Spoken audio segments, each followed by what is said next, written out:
गोविंद जय जय गोपाल जय जय राधा रमण हरि गोविंद जय जय गोविंद जय जय गोपाल जय जय राधा रमण हरि गोविंद जय जय। तो इधर तो मनु महाराज अपने घर चले गए और इधर कर्दम मुनि और देवहूति की कथा को सुना रहे हैं। कह रहे पितृभ्याम प्रसिद्धे साध्वी पति इंगित गोविदा नित्यम परिचत प्रीत्या भवानी व भवम प्रभु। पितृभ्याम प्रसिद्धे साध्वी, वो साध्वी देवहूति पिता के चले जाने के बाद पितृभ्याम प्रसिद्धे, जब पिता उनके चले गए तो पति इंगित गोविदा, पितृभ्याम प्रसिद्धे साध्वी पति इंगित गोविदा, जब पिता देवहूति के चले गए तो वो नित्यम परिचित प्रीत्या, बड़े प्रेम से अपनी पति की सेवा करने लगी। और कैसी सेवा करती थी? तो मेरे पति इंगित गोविदा, पति के इशारे को समझ के सेवा कर दिया करती थी। कहना नहीं पड़ता था। अभी प्रभुपाद जी कहा करते थे कि आजकल तो ऐसी स्थिति है कि अगर पति ऑफिस से घर आता है तो दरवाजा खोलते ही बोलती है पत्नी आई लव यू डैडी। अच्छा, उसके बाद यदि अगर पति बोल दे कि एक गिलास पानी पिलाइयो तो बोलते तेरे बाप की नौकर हूँ, तू नौकरानी खरीद के लाया था मुझे को। तो प्रभुपाद जी बोलते थे कि इसको प्रेम नहीं बोलते। प्रेम मतलब सेवा, प्रेम का मतलब ही होता है कि कुछ सेवा। ये आजकल तो मुंह जवानी ही प्रेम चलता है। वास्तव में जो संसार में लोग आई लव यू बोलते हैं वो आई लव यू नहीं आई लस्ट यू होता है। तो प्रेम होता नहीं है। केवल लोकल भाषा में बोले तो तुम हमारी पीठ पिछलाओ हम तुम्हारी पीठ पिछलाएंगे। वो केवल एक दूसरे को इंद्र तृप्ति के लिए इस्तेमाल करना चाहते हैं। तो अगर बोले कि आई लस्ट यू तो बोलने में तो बड़ा खराब लगेगा। तो अपने काम वासना को ढकने के लिए ढक के बोलते हैं आई लव। उसमें कोई सेवा भाव, कोई प्रेम का भाव नहीं रहता। एक दूसरे को सुखी करने का भाव नहीं है, केवल काम ही काम रहता है। तो वैसी नहीं थी देवहूति, न कर्दम मुनि स्टैंडर्ड पे थे। पति इंगित गोविदा, उनके पति कर्दम मुनि को कहना नहीं पड़ता था, खुद से समझ जाती थी कि अब उनको पानी चाहिए, अब उनको ये चाहिए, वो जो चाहिए तो पहले से पहले ला देती थी, सेवा करती थी। और एक उपमा दे रहे हैं, कह रहे हैं भवान एवं भवन प्रभु। जैसे भवानी भव की, भव मतलब कौन? शिव जी। तो जैसे शिव की सेवा पार्वती करती हैं, बिल्कुल वैसे कर्दम मुनि की सेवा देवहूति क्या करती थी।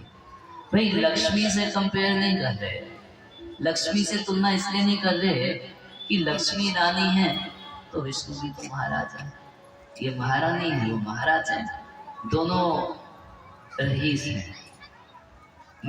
और पार्वती से इसलिए कंपेयर कर रहे हैं कि ये राजा की पुत्री राजकुमारी थी और फक्कड़ बाबा से शादी हो गई। तो मन में कभी ये घमंड ना करके कि मेरे पिताजी के घर में तो इतनी सुख संपदा है और ये भोले बाबा तो एक घर भी नहीं बनाए, एक 2 BHK फ्लैट तक नहीं खरीदे, एक वृक्ष के नीचे रहते हैं। एक घर बनाए थे तो वो भी दान कर दिए, उसमें रहे कभी नहीं, शिफ्टिंग कभी नहीं किए। तो जैसे पार्वती माता खुद राजकुमारी होकर अपने फक्कड़ पति की सेवा करती हैं, बिल्कुल वैसे ही देवहूति अपने फक्कड़ पति कर्दम मुनि की सेवा करती थी। और कैसी सेवा उसका वर्णन कर रहे हैं, कह रहे हैं विश्वम्भेन आत्मशोचेन गौरवेण दमेन च शुश्रूषया सौहृदेन वाचा माधुर्या च भो। कह रहे हैं कि विश्वम्भेन मतलब बहुत अंतरंग सेवा किया करती थी, अपनेपन के साथ सेवा करती थी। आत्मशौचेन, आत्म शौचन का मतलब है अपने शरीर को और मन को पवित्र रखे। कितने तो ऐसे लोग होते हैं जो नहाते ही नहीं है। अगर आप शहरों में या विदेश चले जाएंगे तो वहाँ लोग 10-10 दिन नहाते नहीं है। पूछेंगे भाई फिर ऑफिस कैसे जाते होंगे? कोई ज्यादा जरूरत नहीं है, थोड़ा सा पाउडर लगा लेते हैं और थोड़ा सेंट छिड़क लेते हैं और चले जाते हैं। एक हफ्ता 10-10 दिन नहाए रह जाता है। और वो तो छोड़िए, इधर बच्ची गांव में एक बार हम कथा करते थे, तो वहाँ पर एक छोटा लड़का था, वो हमारे भक्त के घर के बाहर खड़ा था। तो हंसी हंसी उन्होंने उससे पूछ दिया, दोपहर का समय था, कि बेटा नहाए हो? तो बोलता देखो बाबा, मैं सिर्फ मंगलवार और शनिवार को नहाता हूँ। कितने लोग आपको ऐसे मिल जाएंगे, घर का जाएंगे, पेट साफ करेंगे, उसके बाद घर का सारा कामकाज कर लेंगे और दोपहर में 2-3 बजे जाके नहाते हैं। मतलब क्या किया कि अपवित्र तरीके से पूरे घर को अपवित्र कर दिया, दूषित कर दिया। तो जब तक हम नहाते नहीं हैं तब तक तमोगुण छाया रहता है चित्त के ऊपर। तो नहाना बहुत जरूरी है, नहाना चाहिए। आजकल तो ये शिक्षा भी बहुत भारी लगती होगी, किसी को बोला जाए नहाना चाहिए। हमारी संस्था को लोग बोलते हैं कि ये नहाने वालों की संस्था है। लोग कितनी बार नहाते हैं? तो दिन में 3 बार हम लोग स्नान करते हैं। तो अरे बाप रे बाप। एक जना एक बार पूछा हमारे गुरु महाराज से, तो आप लोगों का तो चमड़ा गल जाएगा नहा के। किसी का गलता नहीं है चमड़ा नहा के। आत्म शौच है, साफ सुथरा रहना चाहिए। पानी से स्वच्छता होती है और साथ में पहले जमाने में मिट्टी लगाई जाती थी, अब आप साबुन लगा लेते हैं, मगर नहाना चाहिए। और दूसरी स्वच्छता मन को भी साफ रखती थी। मन कैसे साफ रहता है? मन की सफाई होती है भगवान का नाम जप करके, हरे कृष्णा कृष्णा कृष्णा हरे हरे, हरे राम राम राम हरे हरे। अब प्रभुपाद जी विदेश में प्रचार कर रहे थे तो कई बार उनके ऊपर आरोप लगा, ये इस्कॉन वाले ब्रेन वॉश कर देते हैं। तो प्रभुपाद जी बोले, हाँ इन लोगों के दिमाग में बहुत कचरा है, हम इनको हरि नाम करवा के उनका दिमाग का कचरा धो देते हैं, सारा सब साफ हो जाता है। जितना कचरा है भगवान का नाम लेने से सब कचरा साफ हो जाता है। हरे कृष्णा कृष्णा कृष्णा हरे हरे, हरे राम राम राम हरे। और मन साफ रहता है संतुष्ट रहने से। जैसे भगवान रखे हैं वैसे रह जाए, ज्यादा तड़क भड़क और ज्यादा गाली गलौज ना करे, उससे मन साफ रहता है। मन में हमेशा एक ही समस्या तो है कि हम संतुष्ट नहीं है। जिस परिस्थिति में है उस परिस्थिति से हम लोगों को संतोष नहीं है और इस वजह से मन हमेशा टेंशन में रहता है। तो आत्मा शौचेन साफ रखती थी और गौरवेन अपने पति में गौरव वृद्धि की थी। तो प्रभुपाद जी लिखते हैं कि इसी तरीके से पत्नी को पति की, एक शिष्य को गुरु की सेवा करनी चाहिए या किसी व्यक्ति को भगवान की सेवा करनी चाहिए। ये 2 विचार सामने रखे, 2 भाव है, विश्रम्भेन और गौरवेन। एक तो अपनेपन के साथ एक मित्रवत संबंध होता है। एक जगह कहा गया है कि अगर इस संसार में कोई भगवान के द्वारा दिया हुआ मित्र है तो वो कौन है? तो पति के लिए पत्नी और पत्नी के लिए पति, ये भगवान के द्वारा दिया हुआ मित्र है। वो बॉयफ्रेंड नहीं है, फ्रेंड है। पति ही फ्रेंड होता है, गर्लफ्रेंड फ्रेंड नहीं होती है, पति पत्नी फ्रेंड है। तो उसके साथ मित्रता का संबंध और साथ में पति के प्रति, गुरु के प्रति, भगवान के प्रति गौरव बुद्धि। एकमात्र स्वामी सखा हमारे, भगवान स्वामी हैं, सबके स्वामी है, सब जगह उनका कंट्रोल चलता है। मगर वो पुलिस वाले जैसे नहीं है कि डंडा लेके चलता है कि अभी कुछ करोगे तो मारेंगे। वो सबसे करीबी मित्र भी हैं, स्वामी भी हैं और सखा भी हैं। तो इस भाव से सेवा किया करती थी माता देवहूति। और दमेन अपनी इंद्रियों के ऊपर कंट्रोल रखती थी। कंट्रोल रखने का मतलब ये है कि देखिए, मन में इच्छा तो हो कि हमें कुछ मिलना चाहिए, खाने में ये चीज़ चाहिए, वो चीज़ चाहिए। जैसे हम लोग उपवास रखते हैं, कोई सोमवार को उपवास रखता है तो ऐसा नहीं है कि किचन खाली है और ऐसा नहीं है कि आज उपवास है तो भूख नहीं लगेगी। भूख भी लगती है, किचन में भी पड़ा है, फिर हम क्या करते हैं? कंट्रोल करते हैं, आज मेरा उपवास है, नहीं खाना है। मान लीजिए आप जाते हैं कहीं चौराहे पर, वहाँ मिलती है गरम गरम जलेबी, तो देख के एकदम खाएंगे जलेबी, तब तक जेब में हाथ डालते हैं, कुछ है नहीं। अब क्या करेंगे? बुद्धि से मन को समझा लेते हैं कि नहीं खाएंगे, कि उपाय नहीं है, कैसे खाएंगे, चोरी करके भी खा लेते हैं, जो समझने वाली बात है।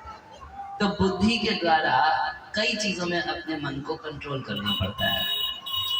तो दमेन और सुश्रय सौहृदय, सौहृदय यानी बड़े प्रेम के साथ अपने पति का भला चाहते हुए सेवा करती थी और कभी कर्कश शब्द नहीं बोलती थी। कई कई स्त्रियां तो ऐसी होती है कि अपने पति को बोलती है तो सुनने में लगता है शायद अपने कुत्ते को बुला रही है। बड़ा मधुर बोलती थी, वाचा मधुरया चंद्रो, हमेशा ही मधुर वाणी बोलनी चाहिए। प्रभुपाद जी कहते थे कि आदमी जो है जाता है बाहर पैसा कमाने के लिए, तरह तरह के लोग मिलते हैं, तरह तरह की बात बोलते हैं, संसार की कई परेशानियां सहन करके घर पहुंचता है। और घर पहुंचता है, घर पहुंचने में पति तुरंत दरवाजे पे उसको आते ही बोले, तुमको तो कुछ है नहीं, बस घूमते रहो, तुम्हें और काम क्या है, तुम्हें पता है यहाँ पर कितना काम धंधा करना होता है, मैं तो मर गई तेरे से शादी करके। तो बेचारा बाहर तो परेशान था, सोचा घर जाऊंगा थोड़ा सुख रहेगा, शांति रहेगी, और घर आने पर तो दुख और ज्यादा हो जाता है। तो मधुर वचन बोलना चाहिए। अब मैं इतना सब भागवत से बोल रहा हूँ, आप लोग बोलेंगे भाई देखो शास्त्रों में स्त्रियों को दबाया जाता है, जो सीधे पकड़ लेंगे हम लोग गए। तो देखिए ऐसा नहीं है। एक बार हमारे गुरु महाराज ऐसी प्रवचन कर रहे थे तो कुछ स्त्रियों के धर्म के बारे में बोल रहे थे। तो तब तक एक यंग लड़की थी शहर की, तो खड़े होकर सवाल पूछी, महाराज जी हमारा एक प्रश्न है। मैं बोले अच्छा पूछिए। नहीं, सारा उपदेश लड़कियों को देते हैं, कुछ लड़कों को भी सिखाना चाहिए या नहीं सिखाना चाहिए? तो महाराज बोले कि देखो ऐसा है कि लड़कियों को सिखाया जाता है और ये लोग तो खुद ही से जोरू के गुलाम है, इनको सिखाने की जरूरत नहीं है, तो खुद ही पत्नी के कंट्रोल में है। पत्नी के चलते तो माता पिता तक तो छोड़ देते हैं, वो तो खुद ही कंट्रोल में है। वो पहले जमाने में पुरुष लोग कुछ काम धंधा नहीं कर रहे थे, मगर जब से शादी ब्याह चालू हुआ तब से आप देखिए 24 घंटे काम धंधा करता रहता है। क्या वो नौकर नहीं है? 24 घंटे वो क्यों काम धंधा करता है? यदि पत्नी ना हो, ना बच्चे ना हो, तो कोई काम धंधा ना करें। लड़के लोग एकदम आराम से जीवन जीते हैं। तो उनको उपदेश क्या देना है? उनको तो ये सिखाना पड़ता है कि भाई इतना भी आसक्त मत हो, 2-4 माला तो कर लो, ये सिखाना पड़ता है को। तो सेवा करने से बहुत लाभ मिलता है। सेवा कैसे करती थी? विसृज्य कामम दंभम च द्वेषम लोभम अघम मदम अपप्रमत्त उद्युत नित्यम। विसृज्य कामम, कामनाओं को छोड़ के, भाई राज परिवार से आई थी, बहुत सारी इच्छाएं होती होंगी, ऐसे एंजॉय करना है, वैसे एंजॉय करना है, ये करना है, उन कामनाओं को छोड़ देगी। वो कोई कामना से कोई लेना देना नहीं। मतलब अब आजकल के लिए बोले तो बॉयफ्रेंड से तो कोई मतलब नहीं, दूर दूर कोई लेना देना नहीं। कोई बॉयफ्रेंड नहीं था देवहूति माता का। और दंभम चा, दंभ का मतलब होता है दिखावा करना। कोई चीज का दिखावा नहीं करती थी कि मैं तो राज परिवार से आई हूँ। देखिए ज्यादातर बहुत सारे विवाह टूटने का कारण एक ये भी होता है कि जो लड़की है वो अगर अपने घर की हर बात फोन करके अपनी माँ को बताएगी तो मान के चलिए उसका घर जल्दी टूट जाएगा। ऐसा हो रहा है और ऐसा ही होता है। वो सोचती है कि वो माँ अच्छा बताएगी, जब वो घर की छोटी समस्या बताती है माँ के मन में बड़ी हो जाती है, हमने तो कभी सोचा नहीं था। क्यों सोचा नहीं था? तुम्हारे साथ हुआ था, नहीं हुआ था? अच्छा, कई लोग बोलते हैं लड़कियों को सताया जाता है, तो हम एक सवाल पूछते हैं कि सताने वाला कौन है, ससुर है या सास है? वो भी एक लड़की है, स्त्री ही स्त्री को सता रही है। तो फिर अभी आप लोगों का अपना मैटर है, हम लोगों का टेंशन नहीं माना।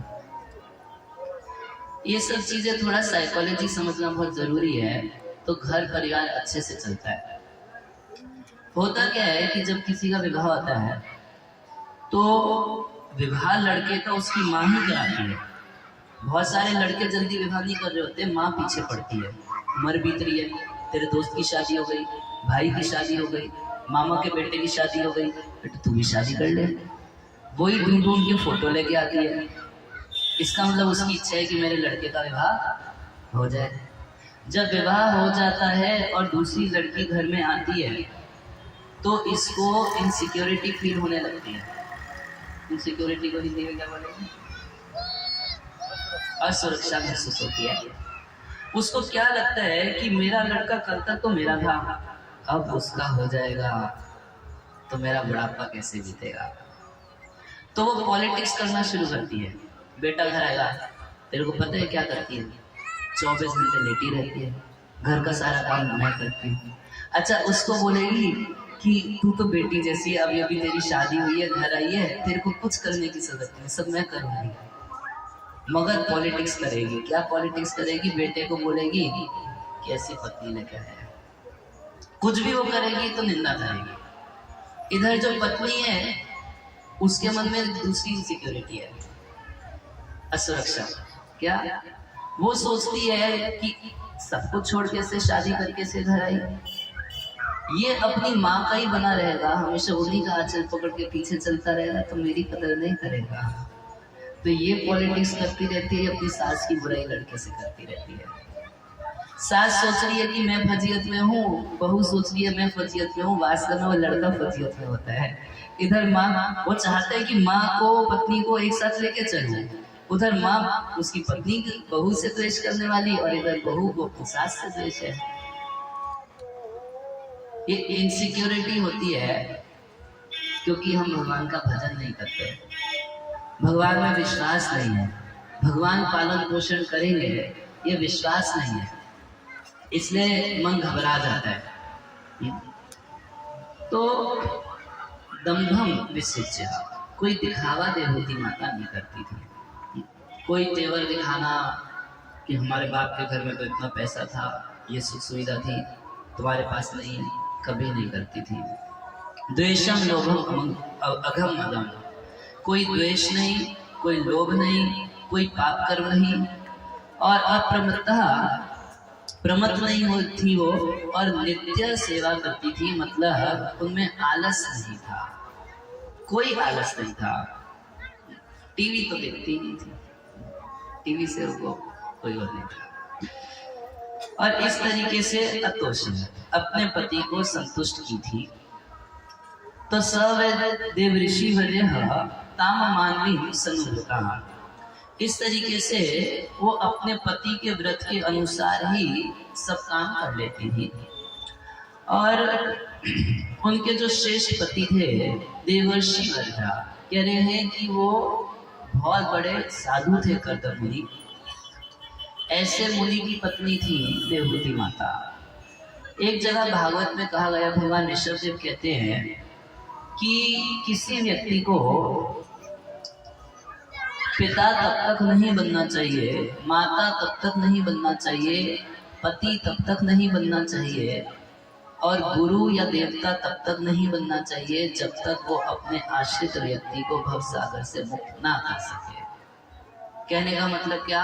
मतलब जो भक्त नहीं है उसको शादी करने का अधिकार नहीं है। अगर वो अपनी पत्नी का उद्धार नहीं कर सकता तो ऐसे पुरुष को विवाह नहीं करना चाहिए। अगर अपने बच्चों को इस भवसागर से मुक्त नहीं कर सकते तो उस व्यक्ति को पिता बनने का, माता बनने का अधिकार नहीं है। अगर अपने चेले को भवसागर से मुक्त नहीं कर सकते तो उसको गुरु बनने का अधिकार नहीं है। तो कर्दम मुनि भगवान के भक्त थे और देवहूति माता उनकी सेवा में थी। और देवद गरीष्य पतु इस तरीके से बहुत बड़े आशीर्वाद की उम्मीद से वो सेवा में लगी रहती थी। और बहुत लंबा समय बीत गया इस तरीके से। तो एक दिन कृपया अब्रवी, जब कर्दम मुनि खूब तपस्या से निवृत्त हुए तो बड़ी दया से भर गए। क्या देखे कि मेरी सेवा करते करते ये बेचारी कभी तो कोई साड़ी नहीं मांगी, कभी कोई ज्वेलरी नहीं मांगी, और देवहूति माता एकदम पतली हो गई थी तपस्या कर करके। तो कर्दम मुनि बोल रहे हैं, तुष्टो हम अत्यत मानवी मानदाया सुशुष्य परमया पराया च भक्त्या। हे मानवी, हे मनुपुत्री, तुमने मान है, मेरे को बहुत मान दिया, बहुत आदर के साथ मेरी सेवा की, शुश्रूषया परमया पराया च भक्त्या, बड़ी भक्ति भाव के साथ तुमने हमारा सेवा किया, और इस सेवा में तुमने कभी अपने शरीर की परवाह भी नहीं की। एकदम निष्काम सेवा, सेल्फलेस सर्विस, अपने बारे में कोई चिंता नहीं, केवल एक ही विचार, सेवा का विचार। यह देही नाम अयम अतीव सुहित सदेह, कह रहे वह देह जो हर देही को बहुत प्रिय होता है। ये शरीर हम लोगों को कितना प्रिय है, लाखों रुपए खर्च करके अस्पतालों में व्यक्ति शरीर की रक्षा करता है। इस शरीर को कोई मार दे तो उसके लड़ने के लिए खड़े हो जाते हैं। ये शरीर कितना प्रिय है हम लोगों को। इसको 3-3 बार खिलाना, 3-4-5 बार खिलाना, 10-10 घंटे इसको आराम देना, किसके लिए? शरीर के लिए। लोग सुबह से लेकर रात तक मेहनत करते हैं, किसके लिए? भगवान के लिए नहीं करते, शरीर के लिए करते हैं। और यहाँ तक मंदिर जाते हैं तो वो भी शरीर के लिए जाते हैं। मंदिर जाके भगवान से कुछ शरीर के लिए मांग के आते हैं, भगवान की सेवा कभी नहीं मांगते। बहुत कम लोग होते हैं जो भगवान से उनकी सेवा मांगते हैं या भगवान से भगवान को मांगते हैं। भगवान के पास जाके इस शरीर की ही सेवा, इस शरीर के लिए कुछ मांगते हैं। तो ये शरीर इतना प्रिय है, व्यक्ति को इतना प्रिय है, ऐसे शरीर का भी तुमने कोई ख्याल नहीं रखा मेरी सेवा में। समुचिता शक्तुम मदर्थे, मेरे लिए तुमने इतना बड़ा त्याग किया, अब मैं चाहता हूं तुमको कुछ देना। एक कोई व्यक्ति, एक साधारण कोई व्यक्ति समझ सकता है कि अगर कोई व्यक्ति आपकी बहुत सेवा करे तो मन में क्या आता है, अरे इतनी सेवा किया, मेरे कुछ दूं इसको, क्या दे दूं इसको, क्या दे के उद्ऋण हो जाऊं, इसके ऋण से मुक्त हो जाऊं। कुछ देना चाहता है व्यक्ति। कोई व्यक्ति अगर आपको बहुत खुश कर दे तो आपके मन में आता है कि कुछ दे इसको। तो ऐसे ही कर्दमुनि के मन में आ रहा है कि कुछ देना चाहते हैं, मगर क्या दे रहे हैं? कह रहे ये में स्वधर्म निरतस्य तपः समाधि विद्यात्म योग विचिता भगवत प्रसाद तानेव ते मदनुसेवनया वरुद्धा दृष्टिं प्रपश्ये वितराम्य भयं अशोकान्। कह रहे ये मैं स्वधर्म निरस्ते तपः समाधि, जो कुछ मैंने स्वधर्म के पालन से अपनी तपस्या के द्वारा, समाधि के द्वारा, विद्या के द्वारा, अपनी भक्ति के द्वारा, आत्मयोग के द्वारा मैंने जो कुछ प्राप्त किया उसमें तुम्हारा भी अधिकार हो गया। आजकल तो लोग जानते हैं कि भाई विवाह कर लेने से वो प्रॉपर्टी में 50% का अधिकार हो जाता है ना? ऐसा है ना? मगर वास्तव में सेवा करने से अधिकार प्राप्त होता है। सेवा करने से कर्दमुनि, कोई शिष्य अगर गुरु की सेवा करता है तो उसको गुरु की तपस्या, गुरु की भक्ति, गुरु की विद्या आदि जैसा ही उसको भी प्राप्त हो जाता है गुरु की सेवा करने से। ये में स्वधर्म निरतस्य तपः समाधि, जो कुछ मैंने तपस्या की है, जो धर्म का आचरण किया, जो ध्यान लगाया, समाधि हुई, जो आत्मयोग किया, जो कुछ मैंने किया और प्राप्त किया, इस सब से मैंने विजितः भगवत प्रसाद, जो भगवान की कृपा से मैंने पाया है, वो सुख एक संसार के सुख से बहुत बड़ा सुख है। वो संसार के थोड़ा कुछ खा लेंगे, कुछ सोने का सुख, किसी को गाली देने का सुख, लड़ाई झगड़े का सुख, इस सारे सुख से बहुत ऊंचा सुख होता है भगवान का सुख, ब्रह्म सुख जिसको बोलते हैं। और वो सुख ऐसे ही मिलता नहीं है, बहुत मेहनत करनी पड़ती है उसके लिए, फिर मिलता है। तो तन एव ते मत अनुसेवया अवरुद्धान, जो कुछ मैंने इतनी तपस्या करके प्राप्त किया वो सब तुमको इनहेरिटेंस जैसे पिता की संपत्ति पुत्र को मिलती है, दाय राह बोलते हैं उसको, तो बिल्कुल वैसे ही सेवा के द्वारा उस सारी संपत्ति के ऊपर तुम्हारा बराबर अधिकार हो गया।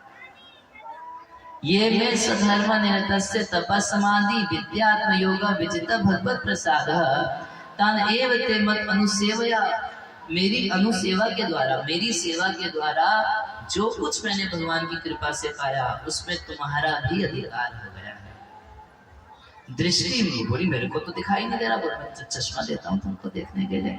दृष्टि प्रपश्य वितरामि अभयान शोकान, मैं तुमको दृष्टि दे रहा हूँ प्रपस्य, तुम उसको देखो वितरामी, मैं जो दे रहा हूँ तुमको ये साधारण धन नहीं है, साधारण संपदा नहीं है। अभयान अशोकान, जो भगवान से प्राप्त होता है धन, जो भगवान से ऐश्वर्य प्राप्त होता है, वो व्यक्ति को भय से मुक्त कर देता है और उसका शोक कभी नहीं होता। हमें जो संसार में अपने कर्मों से, अपनी मेहनत से धन आदि प्राप्त होता है, धन संपत्ति कुछ भी प्राप्त होता है, हमारे को भय के साथ मिलता है, उसके साथ फ्री मिलता है भय। आपके पास मान लीजिए 1 लाख रुपए जेब में रखे हैं, तो क्या आप इतना आराम से बैठ पाएंगे जितना आराम से बैठे हैं? आपको तो आराम से, आपके पास 1 लाख रुपया जेब में रखा है, तो आपको और सुख से बैठना चाहिए ना, सुख से नहीं बैठ पाएंगे। वो बार बार जेब में आ जाएगा, कोई ले तो नहीं लिया, कोई देख तो नहीं रहा, एक भय हमेशा बना रहेगा। तो इस संसार में आप देखेंगे जिस व्यक्ति के पास कुछ नहीं है वो आनंद से जी रहा है, और जिसके पास जितना है उतना टेंशन में मर रहा है। कोई किसान है, खेती करता है, उसको 24 घंटे भूखी लगी रहती है, और कोई अमीर आदमी है तो उसको भूख लगाने के लिए दवाई खानी पड़ती है।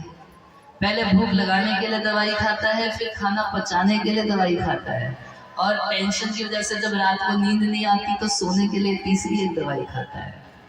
और जो किसान है खेत में इतनी मेहनत करता है, मेहनत करने के कारण उसको हमेशा ही भूख लगी रहती है, जो मिलेगा वो खा लेगा, जो खाएगा पचा लेगा, और रात को जैसे ही बिस्तर पे लेटेगा सो जाएगा, एकदम फ्री है।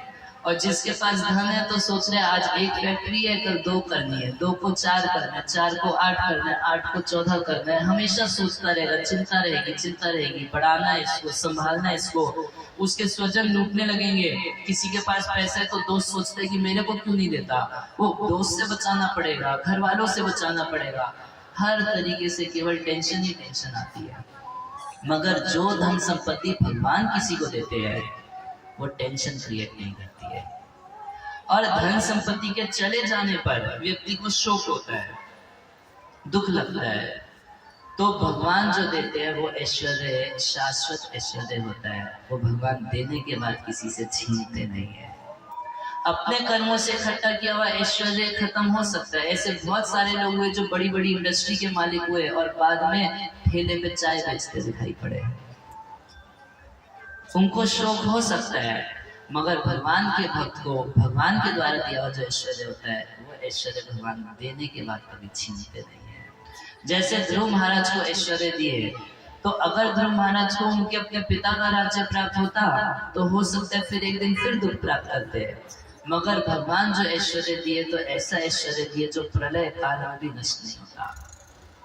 प्रभुपाद जी यहाँ से भारत से मात्र 40 रुपए लेके विदेश गए थे, कितना, मगर 1965 में 40 रुपए की बहुत कीमत थी भारत में, मगर विदेश में उसकी इतनी ही कीमत थी कि 1 महीने का काम चल सकता था किसी तरीके से। तो कितना रुपया लगेगा यहाँ से, 40 रुपया। तो प्रभुपाद जी के पास कुछ भी नहीं था, और वो भगवान की भक्ति का, हरिनाम का, श्रीमद् भागवत के संदेश का विश्व में प्रचार करना शुरू किए। तो मात्र 10 साल में 108 केंद्र बन गए और 40,000 करोड़ से ज्यादा की संपत्ति हो गई है।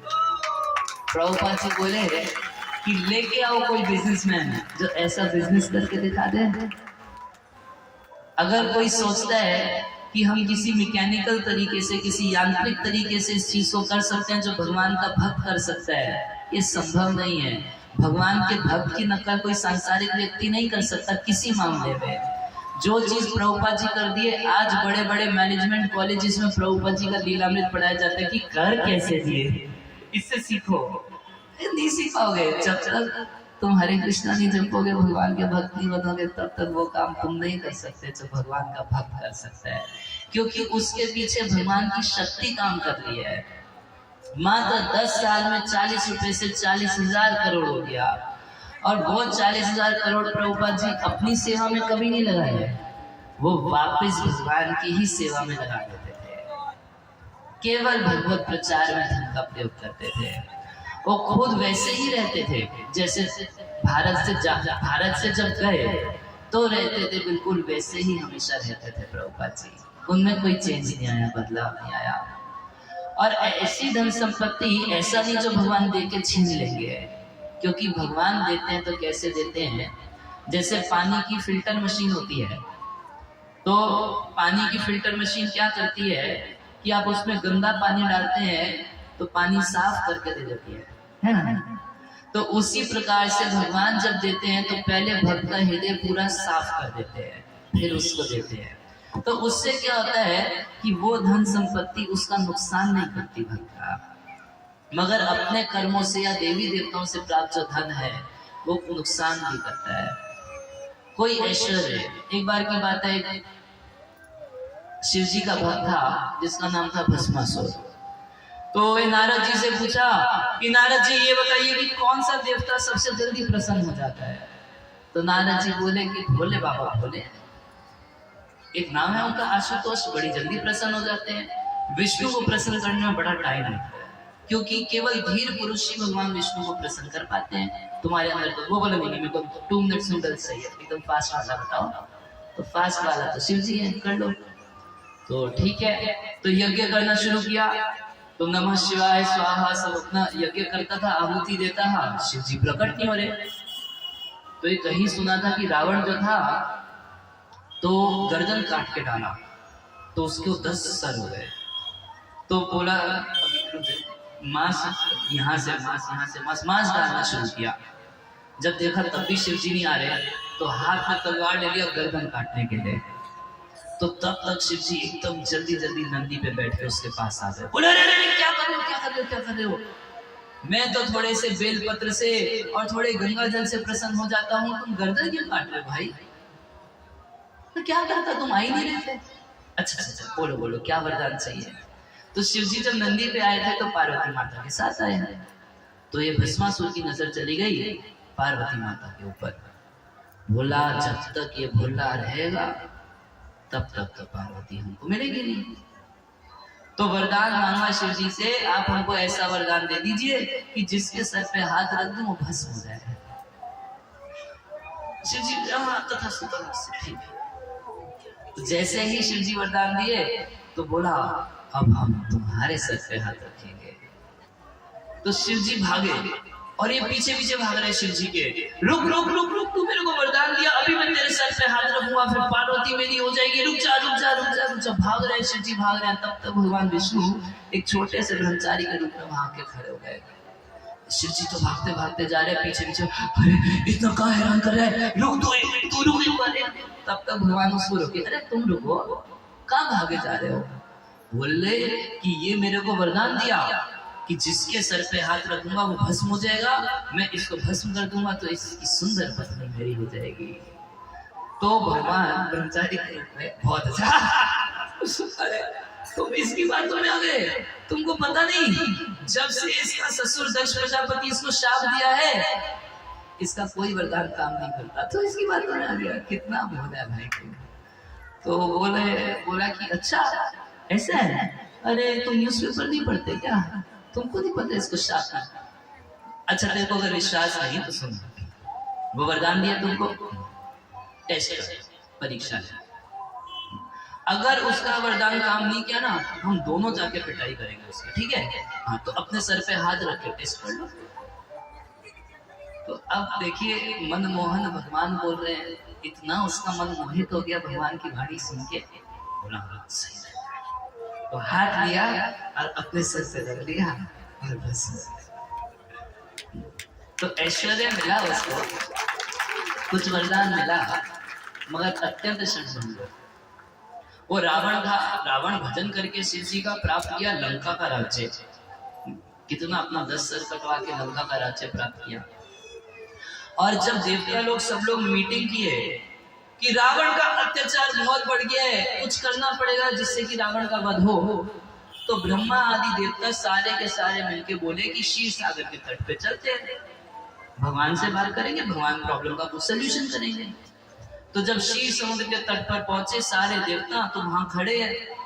अब किसी को समझ में नहीं आ रहा कि भगवान से बातचीत कैसे की जाए।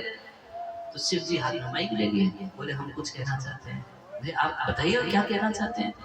तो देखिए अपने ही भक्त रावण का वध करवाना है और उस मीटिंग में शिव जी ही उपाय बता रहे हैं। कह रहे हम इतना जानते हैं कि हरि तो सर्वत्र है और जो उनका नाम कीर्तन करता है तो भगवान प्रकट हो जाते हैं। तो नाम कीर्तन करो, भगवान प्रकट हो जाएंगे, तो रावण के वध का उपाय हो जाएगा। तो जो हमारे कर्मों से या किसी और से हमको कुछ प्राप्त होता है या कोई देवी देवता हमको देता है, तो देवी देवता ये नहीं देखते कि इससे इसका नुकसान होगा, इसका फायदा होगा, बस दे देते हैं। मगर भगवान के द्वारा जो संपदा प्राप्त होती है वो अभयन और अशोकान, वो व्यक्ति को भय से मुक्त कर देती है और उसको शोक से मुक्त कर देती है, और वो संपदा उसकी हमेशा रहती है।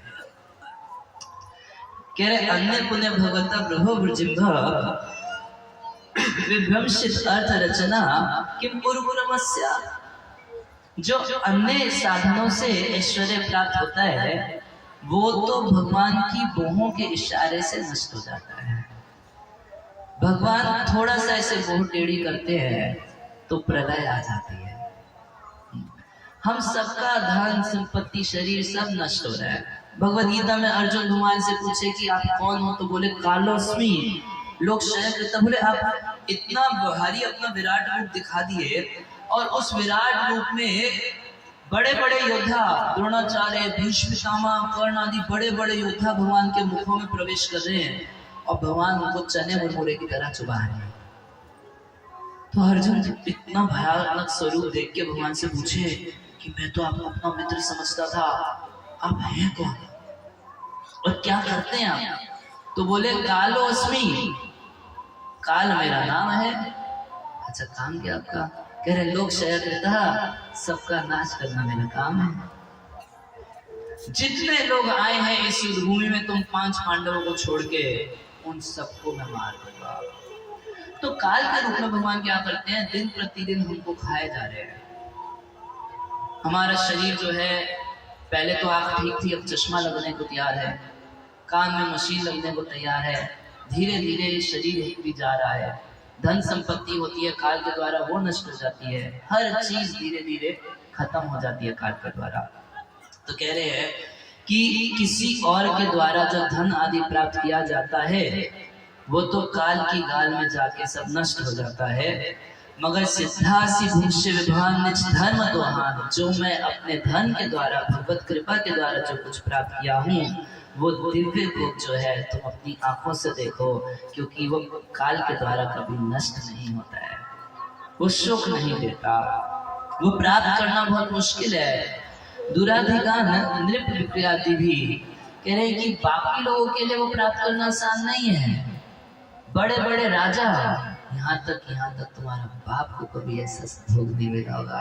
भी मतलब बड़े बड़े राजा, तुम्हारे पिता के घर में तुम वो संपदा नहीं देखी होगी जो तुम मेरे योग के द्वारा भोग, मेरे जो योग के द्वारा भक्ति के द्वारा भगवत कृपा से जो संपदा है वो तुमको अपने पिता के घर में कभी देखने को नहीं मिला होगा।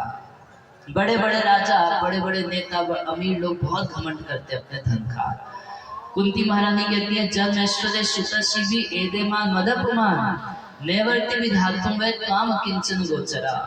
यदि ऊंचे कुल में यदि जन्म हो जाए तो एक नशा हो जाता है। उस कुल का नशा ऐसा होता है कि व्यक्ति हृदय से कभी जय राधा माधव नहीं बोल पाता। 4 चीजें नशा कर देती हैं, जन्म, उच्च कुल का जन्म, ऐश्वर्य, खूब धन संपत्ति हो जाए, शुतः पढ़ाई लिखाई हो जाए, और श्री अगर शारीरिक सुंदरता हो तो व्यक्ति ना भगवान का आदर कर पाता, ना संतों का आदर कर पाता, कभी दिल से भगवान का नाम नहीं पुकार पाएगा।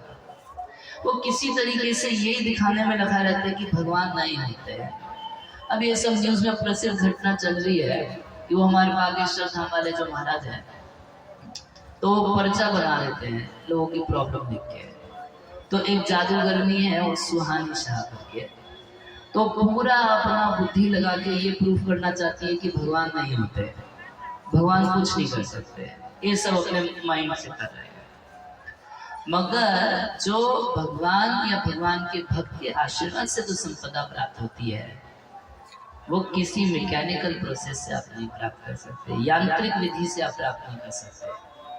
वो ये नहीं समझ पा रही है, उसका काम बड़ा तुच्छ है वो महाराज के सामने। और दूसरी बात ये है कि अगर तुम मन पढ़ भी सकती हो किसी का, एक तो तुम सिर्फ मन पढ़ सकती हो, वो तो पोल खोल देते हैं, है ना। और तुम अगर मन पढ़ भी सकती हो तो उस मन पढ़ने से तुम कितनों का हित कर रही हो ये बताओ। मगर साधु संत जो हैं वो तो अपना ऐश्वर्य दूसरे के साथ बांटते हैं, बिना फीस के पढ़ाई करवाते हैं, बिना फीस के आपको कितना चीज सिखा देते हैं। करताल बजाना, आप कुछ म्यूजिकल इंस्ट्रूमेंट सीखने जाओगे दरभंगा तो कितना फीस आपसे लिया जाएगा, साधु लोग फ्री में सिखा देते हैं। कितना सुंदर ढंग से नाचना सिखा देते हैं, आप जाइए दरभंगा में किसी डांस इंस्टीट्यूट में आपसे हजारों रुपए ले लेंगे। वो साधु संत देखिए कितना सुंदर नाचते हैं और उतना नाचना भी सिखा देते हैं। पैसा लेते हैं हम लोग उसे, कोई चार्ज? लोग बोलते हैं कि मंदिर बनाने में इतना पैसा बर्बाद करने से अच्छा है कि गरीबों को खिला दो। मगर एक बात बताइए, कितने फिल्म स्टार गरीबों को खिलाते हैं? ये मंदिर और गुरुद्वारा ही सबको खिलाते हैं। अभी कोरोना काल में हमारी इस्कॉन संस्था के द्वारा करोड़ों लोगों को खाना खिलाया गया, करोड़ों लोगों को। और उसके बाद भी हर दिन आप हमारे किसी इस्कॉन मंदिर चले जाइए पूरे विश्व में, सुबह शाम वहां पर सबके लिए फ्री प्रसाद है।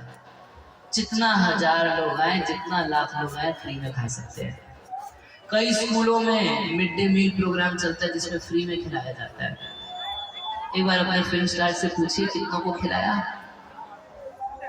जो धन संपत्ति ऐश्वर्य भगवान की भक्ति प्राप्त करके किया जा सकता है, उस ऐश्वर्य की कल्पना साधारण व्यक्ति कर ही नहीं, कल्पना तक नहीं कर सकता। पाना तो बहुत दूर की बात है। थोड़ा पैसा इकट्ठा कर लोगे, मगर जो साधु को भगवान की भक्ति करके संतोष है वो कितने में खरीद के लाओगे?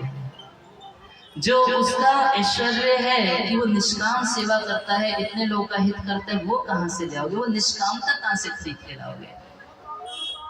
जो सुख को अनुभव करते हैं अपने हृदय में भगवत सेवा करके, उस सुख को कितने में खरीद के ले आओगे?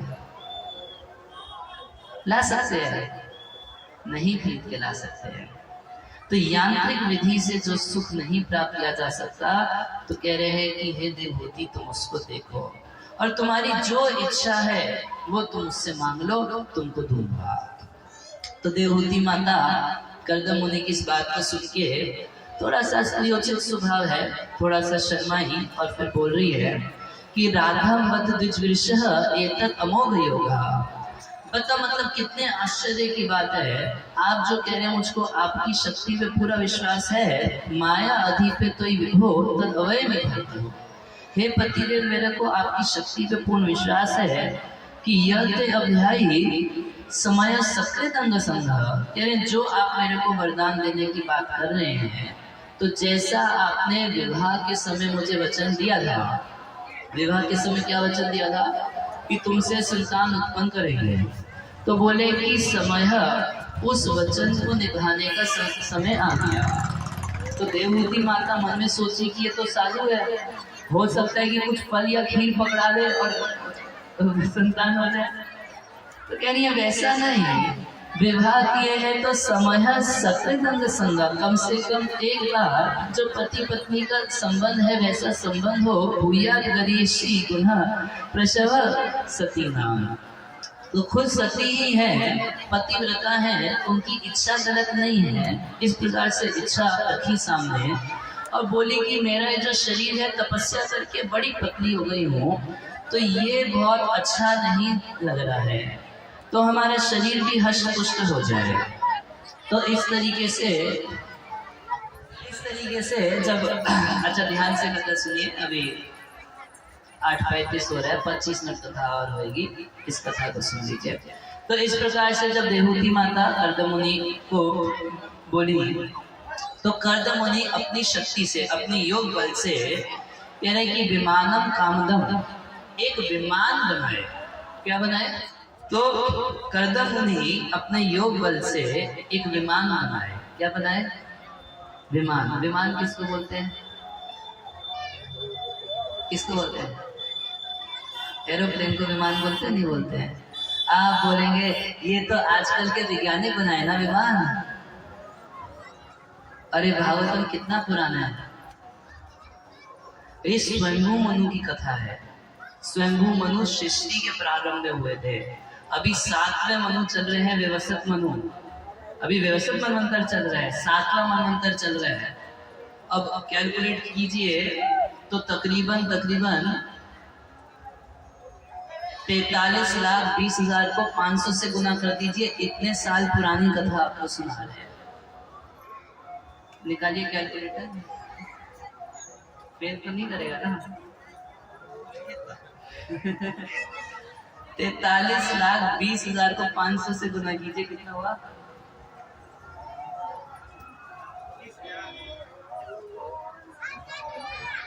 इतने साल पहले कर्दम मुनि अपनी योग शक्ति से एक विमान बनाए थे, जो विमान आकाश में उड़ सकता था।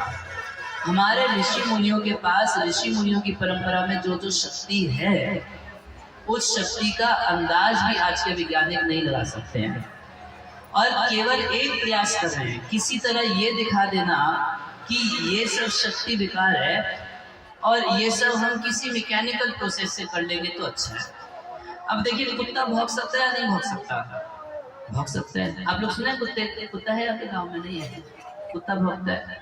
कुत्ता भौंकता है, उसकी कोई कदर नहीं। और मोबाइल में एक आर्टिफिशियल, देखो हम मोबाइल से कुत्ते की आवाज, आर्टिफिशियल। तो आर्टिफिशियल कोई काम कर दिया तो हम बहुत बड़े वैज्ञानिक हो गए। अरे हमारा कुत्ता तो पहले से भौंक रहा है भाई। अच्छा देखिए, होता क्या है, कोई चीज आपके पास नहीं है तो फिर क्या करते हैं? नकली से काम चलाते हैं। भाई दूध की कमी है तो थोड़ा केमिकल से दूध बना के काम चलाते हैं।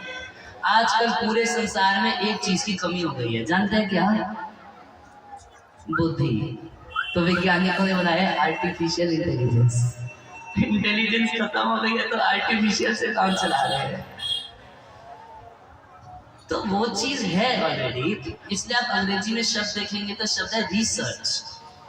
मतलब खोज पहले हो चुकी है, उसको दोबारा खोज किया जाए। रिसर्च पहले से है, उसको दोबारा ढूंढ के ले आते हैं, बोलते हैं कि हमने बनाया, स्टैंप मार देते हैं।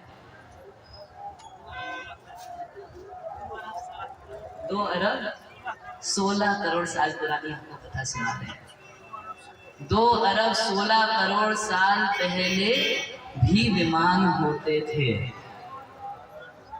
अब झगड़ा मत कीजिएगा। एक बार की बात है, एक मेंढक था, कुएं का मेंढक। एक कुएं में अपना पूरा जीवन बिता दिया, कुएं में ही रहता था, कहीं बाहर नहीं जाता था। तो एक दिन की बात है, समुद्र से एक मेंढक आया, उस कुएं में गिर गया। तो जब उस मेंढक को देखा तो उस मेंढक से पूछा, मेंढक भाई तुम कहां से आए? बोला मैं समुद्र से आया। ए समुद्र कौन सी मछली का नाम है? मछली नहीं, समुद्र एक बहुत बड़ा जलाशय होता है। तो जो कुएं का मेंढक, कितना बड़ा जलाशय होता है? बहुत बड़ा जलाशय होता है। नहीं कितना बड़ा होता है? तो अपना पेट फुलाया, इतना बड़ा होता है? नहीं नहीं बहुत बड़ा। इतना बड़ा होता है? नहीं बहुत, इतना बड़ा। इतना पेट फुलाया, इतना पेट फुलाया कि उसका पेट ही फट गया। तो अपनी छोटी बुद्धि से जब हम समझने का प्रयास करेंगे तो मार खा चलेंगे। अगर कोई व्यक्ति बोले कि हम लॉजिक से समझेंगे, तो यही लॉजिक नहीं है कि हर चीज लॉजिक से समझी जा सकती है। एक माँ अपने बच्चे से क्यों प्यार करती है? लगाओ लॉजिक। क्या लॉजिक है? कोई लॉजिक है? कोई लॉजिक मिल रहा है आपको? अगर आप बोलते हैं कि हर चीज लॉजिक से समझी जा सकती है, यही लॉजिकल नहीं है। इस बात का ही लॉजिक ठीक नहीं है। ये तर्क ही सही नहीं है कि हर चीज तर्क के अंतर्गत आ जाएगी। और तर्क से कुछ समझा नहीं जा सकता। मैं कुछ तर्क करूंगा, ये मेरी बात काट देंगे। ये जो बोलेंगे वो उनकी बात काट देंगे, वो जो बोलेंगे वो उनकी बात काट देंगे। तर्क से तो कुछ भी सिद्ध नहीं किया जा सकता। तो कुछ समझा जा सकता है तर्क से, मगर आप सब कुछ तर्क से नहीं समझ सकते। तो विमान होते थे पहले भी, और कैसे विमान था तो कह रहे हैं विमानम कामगम, किसी कंपनी का विमान नहीं था, ऐसा विमान था उस विमान में बैठने, वो विमान पेट्रोल से नहीं चलता था, वो विमान कामगम, जैसी इच्छा करोगे वैसे चलेगा। तो जिस डायरेक्ट कोई पायलट नहीं रखे कदम नहीं, कोई ड्राइवर रखने की जरूरत नहीं, वो मन में सोचेंगे राइट जाना चाहिए तो राइट जाएगा, वो सोचेंगे लेफ्ट जाना चाहिए तो लेफ्ट जाएगा, वो सोचे सीधा जाना चाहिए तो सीधा जाएगा, वो चाहे तो हजारों किलोमीटर चलाए, जहां मर्जी उसको लैंड करे, उनको कोई हेलीपैड की जरूरत नहीं थी। ऐसा विमान था, और ऐसा सुंदर उस विमान का वर्णन किया गया है। वो विमान कितना था? 7 मंजिल का विमान था। अभी तक कितना विमान बना है? अभी तो सिंगल सीटर चल रहे, डुप्लेक्स भी बना दिया, 2 मंजिल वाला बना दिया ज्यादा से ज्यादा, है ना? 2 मंजिल तक बन गया, 2 मंजिल तक बन गया। करदम मुनि का विमान 7 मंजिला विमान था। हर लोग सोचेंगे कि मनगढ़ंत कहानियां बताई जा रही है ना, बहुत लोग सोच रहे होंगे माइथोलॉजी सुनाई जा रही है। ऐसा नहीं है। अब YouTube पर एक बार सर्च कीजिएगा, दक्षिण भारत में एक व्यक्ति है, वो कांच का बल्ब खा जाता है। सर्च कीजिए बल्ब ईटिंग मैन, सर्च कीजिए मिल जाएगा। तो वो क्या करता है, बल्ब लेगा खा जाएगा। ऐसा एक व्यक्ति है जो अपने हाथ से करंट पास कर देता है, इधर बिजली का बोर्ड पकड़ लेगा और उधर अपने हाथ से फ्रिज चला के दिखा देगा। तो अल्लाह मेहरबान को दगा पहले